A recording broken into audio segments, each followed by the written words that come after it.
अब आपको बताते हैं कि आखिर अम्फान को सुपर साइक्लोन क्यों कहा जा रहा है और ये कितना खतरनाक है।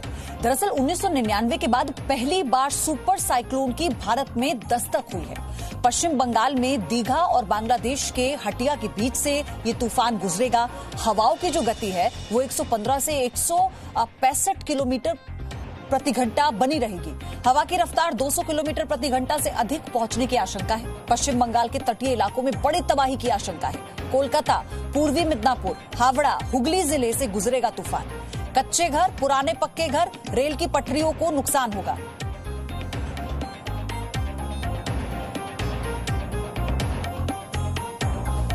और अब आप ये भी देखिए कि तूफान का नाम अम्फान ही क्यों। तूफान के लिए पिछले महीने ही 169 नाम फाइनल किए गए, जिनमें से सभी 13 देशों ने इस पर सहमति दी। इस लिस्ट में अम्फान पहला नाम था जिसे थाईलैंड ने दिया था।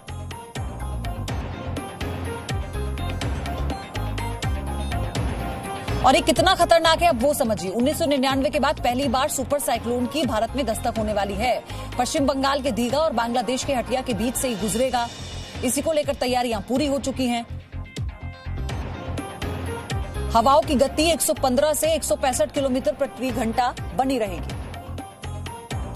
पूजा मेरी सहयोगी लगातार हमारे साथ बनी हुई है कोलकाता से। पूजा, क्योंकि ये कहा जा रहा है कि ओडिशा से ज्यादा असर इसका पश्चिम बंगाल में देखने को मिलेगा, तो ये स्वाभाविक है कि तैयारी वहां पर ज्यादा की गई होगी। और वो कौन से इलाके हैं जहां पर सबसे ज्यादा लोगों को जहां से शिफ्ट किया गया है और सबसे ज्यादा नुकसान का आकलन किया जा रहा है?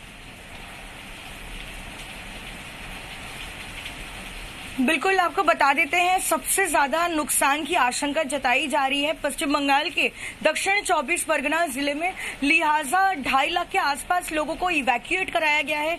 और उसके बाद ईस्ट मिदनापुर के दीघा इलाके में जो है, जिसके पास लैंडफॉल होना है, इस जिले में भी जो है लोगों को बड़ी संख्या में इवैक्यूएट कराया गया है। आपको एक अहम बात बता दें कि अब तक जितने भी चक्रवाती तूफान बंगाल से टकराए हैं या बंगाल से आगे बढ़ते हुए गए हैं, लगभग जो है 1 लाख 1.5 लाख लोगों को हर साल इवैक्यूएट कराया गया है चक्रवाती तूफान के दौरान। लेकिन इतने सालों में ये पहली बार होगा कि कुल मिलाकर 3 लाख लोगों को, इतनी बड़ी संख्या में लोगों को इवैक्यूएट कराया गया है। आप समझ सकती हैं इससे कि कितनी ज्यादा तीव्रता है। आपको ताजा तस्वीरें दिखाते हैं। हम सुबह से लगातार दीघा के सी बीच में हैं। हवाएं जो है तेज होती जा रही है, क्योंकि मौसम विभाग ने भी कहा है कि जब लैंडफॉल होगा तब जो है हवाओं की जो स्पीड होगी वो 180 से लेकर 190 किलोमीटर प्रति घंटे की रफ्तार से। आपको सी बीच की अगर हम तस्वीरें दिखाएं तो आप देखिए कितनी ऊंची ऊंची लहरें उठ रही है और समुंदर जो है पूरी तरीके से उफान पर है। अभी तक तो दस्तक भी नहीं हुई है लैंडफॉल की, और जब ये तूफान आएगा तो आप समझ सकते हैं कि कितना कहर बरपाएगा, कितनी तबाही मचाएगा, क्योंकि ये 2 दशकों का पहला सुपर साइक्लोन है जो बंगाल की खाड़ी में बना है। आपको बता देते कि 1999 में जब ओडिशा में सुपर साइक्लोन आया था, जिस तरीके से तबाही का मंजर था वो आज भी लोगों के जहन में जिंदा है।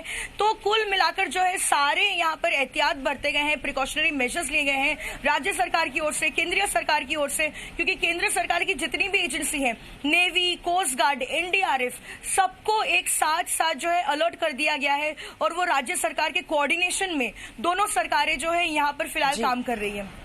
बिल्कुल, और यही कारण भी है कि केंद्र सरकार अलर्ट पर है और केंद्र सरकार ने दोनों ही राज्यों के मुख्यमंत्रियों से लगातार संपर्क साधा हुआ है। हर एक जानकारी खुद गृह मंत्री अमित शाह ले रहे हैं। पूजा, मैं आपसे आगे भी अपडेट लेती रहूंगी वहां पर जैसे हालात बनेंगे। बहुत बहुत धन्यवाद आपका। एक छोटा सा ब्रेक हमें लेना है, फौरन हाजिर हूं। No signal, no worry. Presenting Zee News app with live TV, latest updates and expert opinion. Available on Google Play and App Store. Download it now.